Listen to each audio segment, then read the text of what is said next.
Assalamualaikum warahmatullahi wabarakatuh. Saya Nelda Lensi SPD, CGP Angkatan 6 Kabupaten Lebong. Koneksi antar materi. Modul 3.1 Pengambilan keputusan berbasis nilai-nilai kebajikan sebagai pemimpin. Fasilitator Dr. Randa Haja Nur Arifah MPD dan pengajar praktik Muhammad Hamzah SPD. 1. Pengaruh filosofi Pratap Triloka Ki Hajar Dewantara terhadap pengambilan keputusan sebagai seorang pemimpin pembelajar. Ki Hajar Dewantara memiliki pemikiran agung terkait pendidikan. Ki Hajar Dewantara mengemukakan bahwa salah satu peran mulia guru adalah sebagai penuntun. Guru berperan menuntun segala kodrat, zaman dan kodrat alam yang ada pada diri anak sebagai manusia individu atau bagian dari masyarakat untuk mencapai kebahagiaan yang setinggi-tingginya. Jika dianalogikan dengan konsep guru penggerak, penuntun ini bermakna pemimpin pembelajaran. Pemimpin yang mampu mengelola pembelajaran yang berpihak kepada peserta didik, yang menciptakan murid sebagai subjek dan pusat dari ilmu pengetahuan. Guru hanya mengarahkan bagaimana mereka berkembang sesuai karakter, keunikan, dan potensi masing-masing yang dimiliki.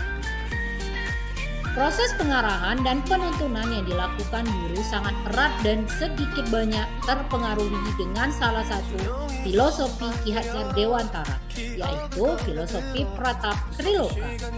3 prinsip yang mendasari seorang guru untuk melakukan sebuah proses menuntun, yaitu Ingarso Sungtulada, Ing Madya Mangungkarso, Tuturi Handayani. Ingarso Sungtulado, filosofi yang memantapkan kita untuk mampu menjadi teladan atau memberi contoh positif kepada peserta didik ketika kita berada di depan mereka.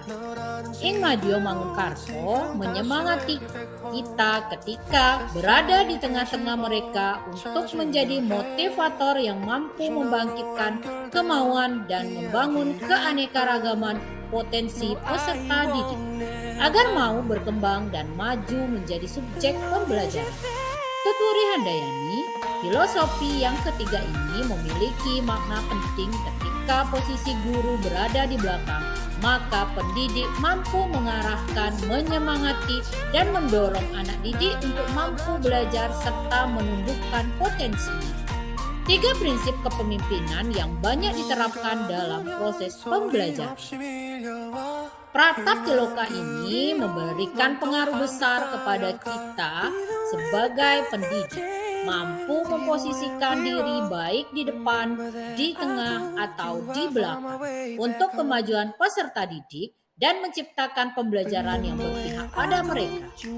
Filosofi Pratap Triloka mendorong guru untuk tidak lagi menjadi sumber ilmu pengetahuan dan subjek pembelajaran satu-satunya, akan tetapi menggali potensi peserta didik yang harus difasilitasi juga untuk menjadi sumber ilmu pengetahuan dan subjek pembelajaran. Dengan filosofi Pratap Triloka mendorong guru untuk menjadi pemimpin pembelajaran yang mampu mengambil keputusan secara tepat dan bijaksana. Pengambilan keputusan yang mampu memerdekakan peserta didik seutuhnya dan menciptakan pembelajaran yang berpusat dan berpihak pada mereka. Pengambilan keputusan yang secara sadar dan tidak terpengaruh oleh pihak manapun sehingga dapat menciptakan suasana pembelajaran yang membuat mereka nyaman dan aman berkomunikasi dengan gurunya sehingga keputusan yang diambil adalah keputusan yang mengedepankan kepentingan peserta didik semata. Yang kedua, pengaruh nilai-nilai yang tertanam dalam diri terhadap suatu pengambilan keputusan. Setiap guru seyogyanya memiliki nilai-nilai positif yang sudah tertanam dalam dirinya. Nilai-nilai positif yang mampu mempengaruhi dirinya untuk menciptakan pembelajaran yang berpihak pada peserta didik. Nilai-nilai yang membimbing dan mendorong pendidik untuk mengambil keputusan yang tepat dan benar. Nilai-nilai positif tersebut seperti mandiri, reflektif, kolaboratif, inovatif, serta berpihak pada peserta didik. Nilai-nilai tersebut merupakan prinsip yang dipegang teguh ketika kita berada dalam posisi yang menuntut kita untuk mengambil keputusan dari dua pilihan yang secara logika dan rasa keduanya benar. Berada situasi dilema etik. Yang ketiga, kegiatan terbimbing yang dilakukan pada materi pengambilan keputusan berkaitan dengan kegiatan coaching atau bimbingan yang diberikan pendamping atau fasilitator dalam perjalanan proses pembelajaran, terutama dalam pengujian pengambilan keputusan yang telah kita ambil dan pengambilan keputusan yang efektif. Coaching menjadi salah satu proses yang dilakukan guru untuk membuat keputusan yang tepat dan efektif dalam menggali potensi peserta didik. Coaching membantu guru menjalankan proses menuntun peserta didik mendapatkan kemerdekaan belajar dan menumbuhkan potensi yang dimilikinya. Pengambilan keputusan yang tepat dan beresiko yang sekecil-kecilnya dapat terlaksana dengan coaching.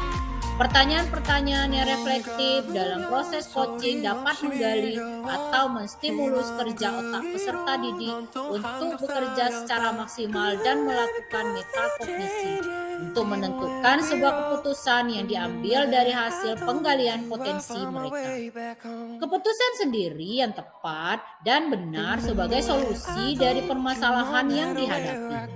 Adapun peran guru sebagai coach untuk membangkitkan dan memunculkan semaksimal mungkin potensi peserta didik untuk mampu menyelesaikan masalah sendiri, apalagi masalah yang termasuk dilema etika dan rujukan moral.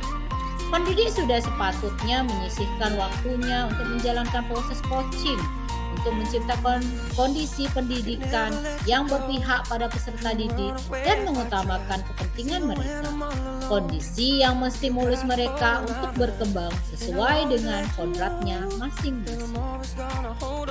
Yang keempat, kemampuan guru dalam mengelola dan menyadari aspek sosial emosionalnya akan berpengaruh terhadap pengambilan keputusan. Coaching menjadi salah satu proses yang dilakukan guru untuk membuat keputusan yang tepat dan efektif dalam menggali potensi peserta didik. Coaching membantu guru menjalankan proses menuntun peserta didik mendapatkan kemerdekaan belajar dan menumbuhkan potensi yang dimilikinya. Pengambilan keputusan yang tepat dan beresiko yang sekecil-kecilnya dapat terlaksana dengan coaching. Pertanyaan-pertanyaan yang reflektif dalam proses coaching dapat menggali atau menstimulus kerja otak peserta didik untuk bekerja secara maksimal dan melakukan metakognisi untuk menentukan sebuah keputusan yang diambil dari hasil penggalian potensi mereka. Keputusan sendiri yang tepat dan benar sebagai solusi dari permasalahan yang dihadapi. Adapun peran guru sebagai coach untuk membangkitkan dan memunculkan semaksimal mungkin potensi peserta didik untuk mampu menyelesaikan masalah sendiri, apalagi masalah yang termasuk dilema etika dan rujukan moral.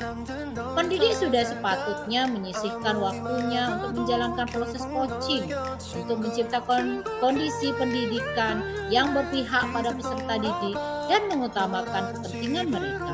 Kondisi yang menstimulus mereka untuk berkembang sesuai dengan kodratnya masing-masing. Yang kelima, pembahasan studi kasus yang fokus pada masalah moral atau etika kembali kepada nilai-nilai yang dianut oleh seorang pendidik. Keberpihakan dan mengutamakan kepentingan peserta didik dapat tercipta dari tangan pendidik yang mampu membuat solusi tepat dari setiap permasalahan yang terjadi. Pendidik yang mampu melihat permasalahan dari berbagai kacamata dan pendidik yang dengan tepat mampu membedakan apakah permasalahan yang dihadapi termasuk dilema etika ataukah rujukan moral. Seorang pendidik ketika dihadapkan dengan kasus-kasus yang fokus terhadap masalah moral dan etika, baik secara sadar ataupun tidak, akan terpengaruh oleh nilai-nilai yang dianutnya. Nilai-nilai yang dianutnya akan mempengaruhi dirinya dalam mengambil sebuah keputusan. Jika nilai-nilai yang dianutnya nilai-nilai positif, maka keputusan yang diambil akan tepat, benar, dan dapat dipertanggungjawabkan. Dan begitu pun sebaliknya, jika nilai-nilai yang dianutnya tidak sesuai dengan kaidah moral agama, dan norma, maka keputusan yang diambilnya lebih cenderung hanya benar secara pribadi dan tidak sesuai harapan kebanyakan pihak. Kita tahu bahwa nilai-nilai yang dianut oleh guru penggerak adalah reflektif, mandiri, inovatif, kolaboratif, dan berpihak pada peserta didik. Nilai-nilai tersebut akan mendorong guru untuk menentukan keputusan masalah moral atau etika yang tepat sasaran, benar, dan meminimalisir kemungkinan kesalahan pengambilan keputusan yang dapat merugikan semua pihak, khususnya peserta didik. Yang keenam, dampak pengambilan keputusan yang tepat terhadap terciptanya lingkungan yang positif, kondusif, aman, dan nyaman. Sangat jelas lingkungan yang positif, kondusif, aman, dan nyaman salah satunya tercipta dari pengambilan keputusan yang tepat. Proses yang bisa dilakukan untuk mendapatkan keputusan yang tepat adalah dengan menganalisis 4 paradigma, 3 prinsip, dan melakukan 9 langkah pengambilan dan pengujian keputusan. 9 langkah pengambilan dan pengujian keputusan tersebut memberikan keyakinan kepada kita bahwa keputusan yang kita ambil mampu mengakomodir seluruh kepentingan dan harapan berbagai pihak yang dilibatkan dalam kasus atau permasalahan yang dihadapi. Sehingga dengan keputusan yang tepat tersebut dapat menciptakan lingkungan yang kondusif, positif, aman, dan nyaman. Yang ketujuh, kesulitan-kesulitan yang dihadapi dalam melaksanakan pengambilan keputusan terhadap kasus-kasus dilema etika serta masalah perubahan paradigma di lingkungan sekolah. Sebagai makhluk sosial yang selalu melakukan interaksi dan komunikasi dengan lingkungan yang ada di sekitar kita, kita pasti pernah dan bahkan sering dihadapkan dengan situasi yang menuntut diri mengambil suatu keputusan yang tepat. Situasi yang bisa termasuk dilema etika atau bujukan moral. Dalam pengambilan keputusan yang tepat, kita sering dihadapkan dengan berbagai kesulitan, di antaranya 1. Keterbatasan pengetahuan dan pengalaman menjadi salah satu kendala atau kesulitan pribadi yang muncul. 2. Terkadang pengalaman pahit sebelumnya akan mempengaruhi pengambilan keputusan di masa selanjutnya. 3. Kekhawatiran akan keputusan yang tidak tepat menjadi kesulitan tersendiri dalam mengambil keputusan. 4. Ketidakcermatan dalam mengidentifikasi fakta dan informasi awal akan mempengaruhi ketepatan keputusan yang diambil. 5. Perbedaan sudut pandang setiap orang dalam mengambil keputusan suatu kasus yang sama menyebabkan sulitnya mendapatkan kesepakatan keputusan. Kelima kesulitan yang dipaparkan di atas akan memberikan pengaruh terhadap perubahan paradigma yang berkembang dan dipegang oleh pihak yang ada di lingkungan sekolah tempat saya bekerja. Yang kedelapan, pengaruh pengambilan keputusan terhadap pengajaran yang memerdekakan murid-murid. Program Guru Penggerak salah satu edisi yang bertujuan untuk memerdekakan peserta didik kita. Ada banyak proses yang dilakukan dalam rangka memerdekakan peserta didik. Salah satunya adalah dengan keputusan yang tepat ketika kita dihadapkan dengan situasi atau kasus yang membutuhkan penyelesaian yang berpihak pada peserta didik dan mengangkat kepentingan peserta didik. Keputusan yang kita ambil sebagai bentuk proses menuntun peserta didik untuk merdeka, berkembang, dan hidup sesuai kodrat alam dan zamannya. Kita bisa melakukan proses coaching kepada mereka ketika mereka dihadapkan dengan kondisi yang berhubungan dengan dilema etika atau bujukan moral. Menemukan potensi yang mereka miliki untuk menyelesaikan segala masalah dilema etika atau bujukan moral untuk menyelesaikan masalahnya sendiri. Sehingga keputusan yang diambil tanpa paksaan dan interpretasi dari pihak manapun dalam mengambil keputusan melalui proses yang memerdekakan mereka. Yang kesembilan, pengambilan keputusan sebagai pemimpin pembelajaran dapat mempengaruhi kehidupan atau masa depan murid-murid. Masa depan peserta didik akan tercipta dari tangan pendidik yang peduli, kreatif, dan inovatif. Maju dan mundurnya suatu generasi akan tergantung dari pendidik yang selalu memusatkan pikiran, energi, dan langkahnya untuk kemajuan peserta didik. Peserta didik itu unik, memiliki karakter yang berbeda-beda. Peserta didik membawa keanekaragaman potensi yang tidak sama satu dengan lainnya. Perbedaan yang ada pada peserta didik memunculkan permasalahan yang berbeda-beda pula. Disinilah peran pendidik harus mampu menuntun mereka untuk menyelesaikan setiap permasalahan yang ada pada mereka. Salah satunya dengan proses coaching, menentukan suatu keputusan jitu untuk menumbuhkan potensi mereka agar berkembang dan hidup sesuai dengan kodratnya masing-masing. Keputusan yang diambil pendidik sebagai pemimpin pembelajaran dalam menyelesaikan permasalahan peserta didik akan menentukan langkah hidup mereka selanjutnya. Jika tepat, akan lebih menjadikan mereka menjadi pribadi-pribadi yang tangguh, matang, dan dewasa di kemudian hari.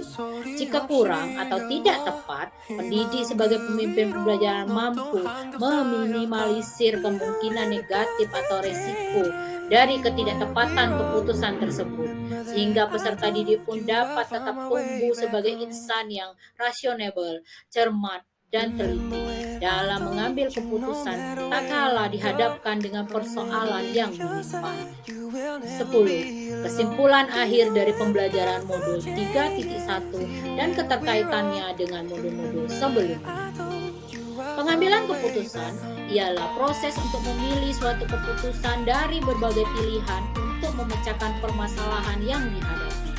Pengambilan keputusan ini memunculkan kehati-hatian dalam bersikap dan bertindak, dalam mengambil suatu keputusan dari berbagai kemungkinan.